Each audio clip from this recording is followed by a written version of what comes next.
हे पहा या ठिकाणी नवीन वारूळ आपल्याला दिसते. हे आता जो मेचा महिना चालू आहे आणि आता हे नुकतंच मुंग्यांनी वारूळ तयार केलेले. तर या वारुळाच्या खाली 100% पाण्याचा लाईन गेलेली असती. याच्या या बाजूला किंवा या बाजूला किंवा याच्या खालून निश्चितपणे 100% पाणी हे असतं. ते आपण चेक करून पाहू. आता ही लाईन नेमकी कुठे गेलेली. आता तुम्ही पाहू शकता इथं एक वारुळ आहे. अजून तिथं दाखवा. या एक ठिकाणी वारुळ आहे.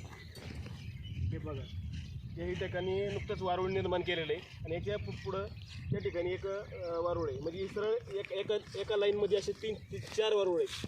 तिथे 1 2 3 4 या ठिकाणी सरळ 4 ठिकाणी वारुळ आहेत. या ठिकाणी आपण चेक करू.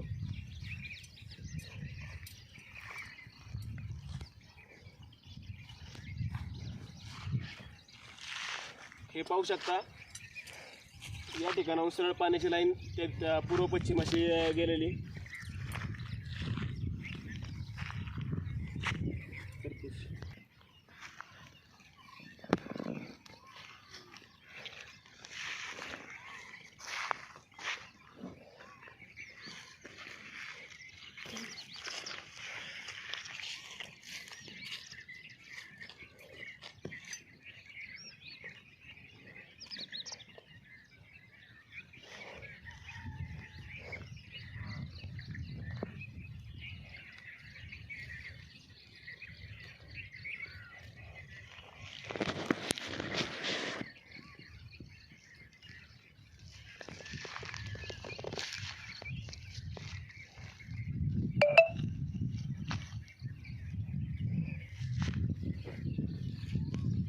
या ठिकाणी सेंटर पॉईंट निघतो आपला.